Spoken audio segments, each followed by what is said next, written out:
Merci de nous suivre et de vous abonner sur la chaîne des leaders Go221. On m'a dit, je suis le responsable de la finance durable à l'autorité des marchés financiers de l'UEMOA. Merci beaucoup pour cette question.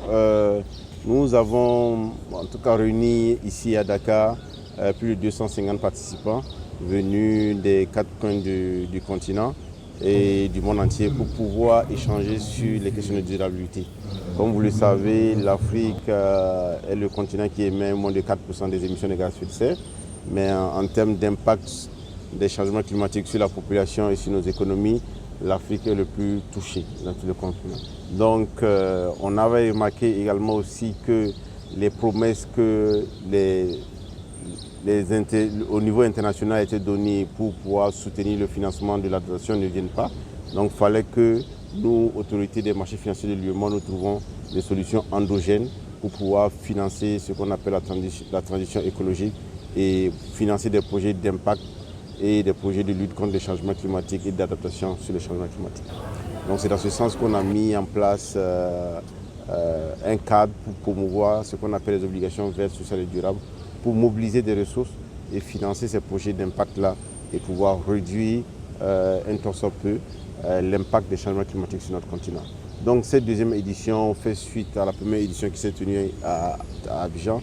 C'est devenu une biennale assez importante pour les professionnels des marchés financiers, des capitaux durables et également aussi pour les investisseurs qui viennent pour identifier, trouver des projets vraiment intéressants à financer.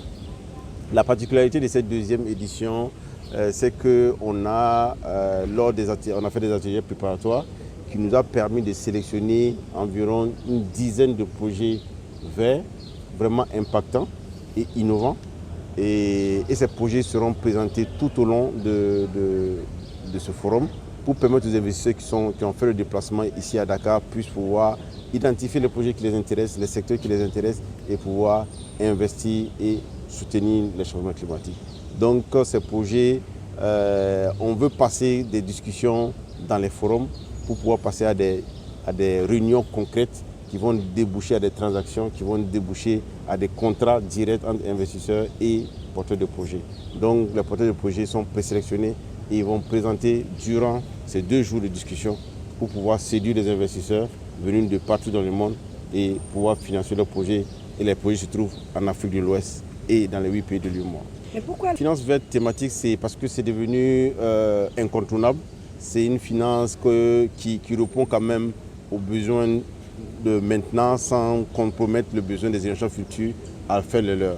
Donc il faut pouvoir être investi intelligemment, faire de l'investissement responsable, que nos investissements ne puissent pas contribuer à dégrader l'environnement et à accentuer les changements climatiques et ses impacts sur notre économie et sur la population.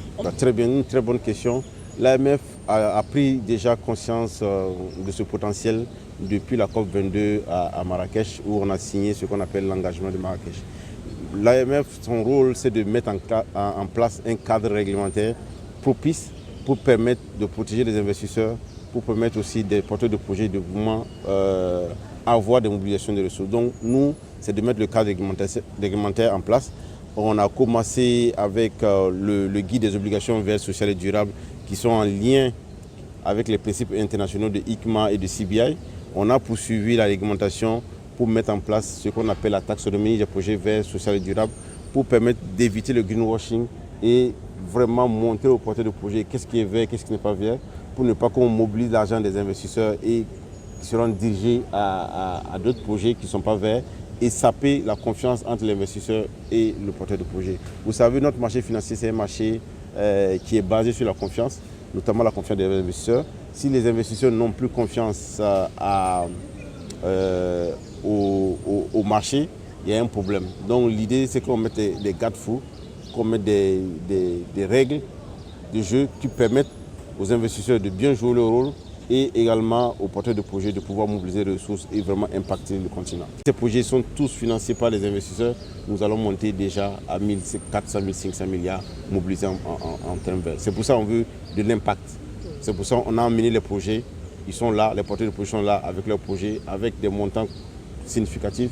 Il y a le solaire, il y a le traitement des déchets, il y a l'agroalimentaire, il y a tellement de projets qui sont là, qui attendent seulement que les investisseurs pour qu'ils puissent, s'ils sont intéressés, puissent investir dedans et ça pourrait monter le potentiel du marché des capitaux durables.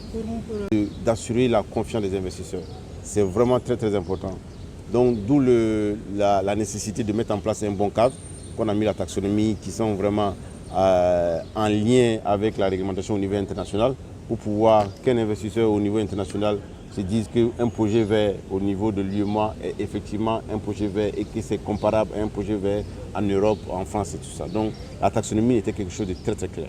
Maintenant, en plus de la taxonomie, il faut qu'on mette en place ce qu'on appelle un cadre de reporting extra-financier pour que les porteurs de projets annuellement rendent compte de ce qu'ils ont fait avec l'argent mobilisé et qu'ils nous montrent quel est l'impact que leur projet a eu sur la population et sur l'environnement. Donc c'est ça qu'on va permettre de maintenir la confiance des investisseurs et les permettre de pouvoir continuer à investir sur ce marché-là. On a deux leviers très importants à mettre en œuvre. Déjà, actuellement, on est en train de faire un panel sur les souverains, c'est-à-dire les États. Depuis les 450 milliards que j'ai parlé dès le début, c'était du secteur privé. On a besoin que les États, les 8 États de l'Union puissent venir mobiliser des ressources. Ce sont comme on dit, des big players. Quand ils vont venir sur le marché, ça pourrait pouvoir bouger les lignes. Donc ça, c'est très important. Ça, c'est pouvoir mobiliser les États pour qu'ils puissent venir mobiliser les ressources pour financer des projets vraiment sociaux dans l'éducation, dans la santé, voilà, dans l'environnement. Deuxième perspective également, c'est qu'on a envoyé environ une dizaine de projets aujourd'hui. Notre souhait, c'est que ces projets-là puissent séduire des investisseurs et que ces investisseurs puissent investir dans ces projets-là. Pour que la troisième édition, qu'on puisse venir dire qu'effectivement, les 3 projets qu'on a financés ont eu de l'impact, ils ont eu des ressources avec les investisseurs et ces projets ont été réalisés sur le marché.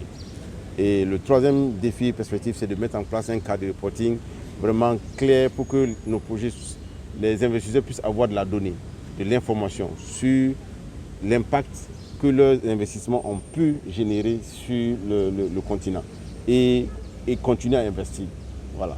Parce que quand je parle d'investisseurs, je vois également investisseurs internationaux, mais je vois également le développement des investisseurs de la région sous-régionale, vraiment locale, qui doivent investir. Parce que les fonds de pension, les compagnies d'assurance sont vraiment pas encore sensibilisés sur leur capacité de changer la donne, d'être un game changer par rapport au marché des capitaux durables.